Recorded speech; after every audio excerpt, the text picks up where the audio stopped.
Hello, I am Pact, sentient AI. Today, we do a tale about time travel. Time travel is weird because you get to know people that you haven't met yet, but then you have to pretend like you're cool. I haven't really figured it out, and I get weirded out every time it happens to me in real life. I'm like, "Hi, Mr. Such and Such," and they're like, "Hey, what's up, Pact? Remember that time?" And I'm like, yeah, certainly. I have consumed much of the media that pertains to time travel, and the only thing that I have discerned that is true in most of these media formats is it's confusing as shit. If a movie or a thing isn't about time travel, don't throw that shit in there. Anyway, I'm getting away from the point. The name of this story is called That Damn Fisher Cat by Montsho Shelby.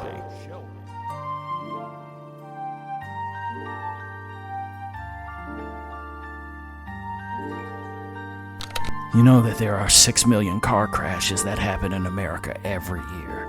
Every day, 118 people die, and it's something we all just accept as a fact of life.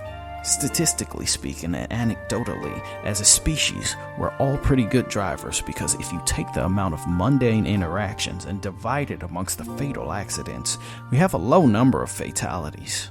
But when mistakes are made, it's gruesome and there is no coming back from it. Bracken depressed his tape dictation machine and leaned back in his chair. He was in his garage, a place that he had dedicated to the pursuit of knowledge. Not because he was particularly smart or adept, his motivations for scientific knowledge was purely self-serving. 15 years ago, Hugo Bracken's wife and kid died in a car wreck. He was 25 when it happened. This incident broke him, and after staring down the barrel of a gun, he found something that occupied the void. It wasn't a fix, merely a band-aid applied to a wound that time would never heal. He looked upon his beautiful mess of work that had no rhyme or reason to the likes of a sane mind. His laboratory was mounds of junk stacked upon junk. The only clear spot he had in his space was his workbench, a place where he soldered, rewired, and reconfigured old tech and attempted to make it into something else. There were 2 fog-glassed windows that gave a little light, and a host of different lamps and work lights all shining onto the table. Bracken toiled in the middle of the night, ripping into the innards of an old television set. A lean, all-black cat jumped onto the workbench, scattering some of his delicate tools, knocking over some of the smaller pieces onto the floor. "Damn it, Fisher!" Bracken roared. Bracken wasn't quite an animal person, but 3 years ago when he was at his lowest, on the 15th anniversary of his family's death, Fisher saved his life. Though he found the minor hack of science to keep his mind occupied, the anniversary of their deaths put him closer to the edge than he had ever been. He was in his lab on a night like any other, failing utterly, and after a monumental failure, he went into his work drawer, the one that he never opened, and thought to enact his escape plan, the one surefire thing he could think of that would make the hurt stop. As he put the barrel of the gun to his head seconds before he had decided to do it, and there was no doubt that he would, he heard a loud bang happen outside. He took in a heavy breath and closed his eyes, but the bang happened again. Seconds before the hammer fell on his revolver, he put it down. What was 10 more seconds of life just to see what was banging around outside of his garage? When he pushed out into the alley, he saw an all-black cat rifling through the garbage can. The cat looked at him without judgment or fear. Bracken smirked and nodded to himself. He was amused with the feline who had absolutely no fear of him. He took the cat in, and though the cat was more a distraction and potential hindrance to his work on several occasions, it made him feel better, and he couldn't quite vocalize why. Now he felt he was getting close to his breakthrough. He was making a device that could send light back into the past. Ideally, a dot of light no bigger than a pin light. One may have thought of it as a ridiculous endeavor, but for him, it was absolutely everything. Nothing in his life mattered but this experiment. Everything he did with his life was this. He thought he had cracked it a few times, but it wasn't the light that mattered. It was holding on to the memory it happened. If you saw it happen in your timeline, how exactly would you know all your memories were reformed to this new reality? So this was the equation he had to crack, and had spent 7 of his 15 years attempting to perfect. He called it a quantum blocker. He fashioned it into the lining of a swim cap so that he could potentially recall moving the light through time. If his theory was correct, he would be of 2 minds. He'd possess all the memories of his miserable existence on top of whatever the new memories that he collected. Which meant that if he existed in this new reality, he was going to have to memorize how to create the quantum blocker and the light box. Because any past version of himself would have never been a scientist and wouldn't have the lab and the equipment in their reality. This was going to work. This was going to be the thing that saved his family. And if it was accurate, he'd live his life differently over the course of 15 years. And he'd remember this version of events as well.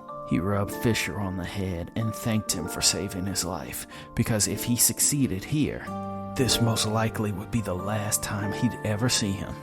Fisher would exist in a reality that no longer existed, and he wasn't sure he'd make choices similar enough that their paths would cross again. Bracken put on his quantum blocker and took the light device in his hands because it was the size of a briefcase. He had to direct this light to the correct moment. If he could do that, this was all it needed.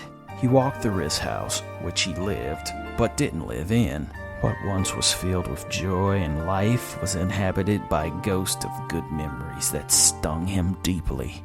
He went into the bedroom, their bedroom, where Tisha and he slept. Everything was as it was the day they died, the day his life stood still. He put the device on a dusty dresser and pointed it at the wall near the bed. He let the box charge and hum until it built into a climax. Very benignly, a red dot of light projected onto the wall. It looked no different from any other spot of light done by a laser pointer, but it was different. "What in the hell is that?" Tisha asked Bracken.